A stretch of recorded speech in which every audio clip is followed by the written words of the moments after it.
எங்க வேகமா போயிட்டு இருக்க? நான் குண்டுமல்லி வாங்குறதுக்காக போறேன். கடையில போய் தானே குண்டுமல்லி வாங்கியிருக்கீங்க, நான் தோட்டத்துக்கே போய் குண்டுமல்லி வாங்குறேன். வாங்க எப்படி வாங்குறேன்னு காமிக்கிறேன். பாரு இந்த செடியில எவ்வளோ மல்லி இருக்குன்னு. என்னதான் நம்ம கடையில் வாங்கினாலும் நேரடியாக போயிட்டு வாங்குறது வந்து அது ஒரு தனி ஃபீல் தான். இங்கே பாருங்க, தோட்டத்துக்கார அக்கா வந்து பூ பறிச்சிட்டு இருக்காங்க. அவங்க கிட்ட போயிட்டு எவ்வளோ பூன்னு சொல்லிட்டு கேட்கலாம். ஒரு நாளைக்கு எவ்வளோ பூக்கா எடுப்பீங்க? பூ 1/2 கிலோ எடுப்போம். 1/2 கிலோவா? 100 கிராம் பூ எவ்வளோக்கா? 40 ரூபா. 1 கிலோ? 1 கிலோ 400 ரூபா. 400 ரூபாவா? சரி. எல்லா டைமும் அதே விலையாக்கா? ஆமாம். வந்து சாமந்தி தோட்டம் தான். ஒரு ஏக்கருக்கு வந்து போட்டிருக்காங்க. எல்லா செடியிலுமே வந்து பூ வந்து நல்லாவே பூத்துருக்கு. இது எல்லாமே வந்து இயற்கை உரம் தான் வந்து இங்கெல்லாம் யூஸ் பண்ணுவாங்க. இந்த செடி எல்லாமே வந்து இயற்கை உரம் யூஸ் பண்ணி தான் வந்துட்டு வளர்க்குறாங்க.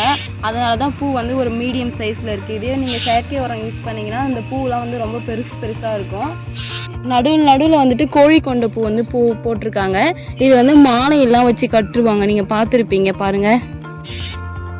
மாதிரி தோட்டத்தெலாம் வந்து நீங்கள் கிராமத்தில் தான் பார்க்க முடியும். இதெல்லாம் பார்க்கறதுக்கே வந்து நம்ம கொடுத்து வச்சுருக்கணும். ஏன்னா நம்ம வந்து பூ மார்க்கெட்டில் தான் எப்பயுமே போய் பூ வாங்குவோம். நேராக போயிட்டு அவங்கக்கிட்டே போயிட்டு பூ பறித்து நம்மளே வாங்குறது வந்து அது வந்து ரொம்ப சந்தோஷமாக இருக்கும் நமக்கு.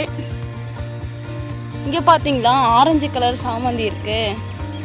இந்த தோட்டத்துலேயே இந்த ஒரு செடி தான் வந்து இருக்குது.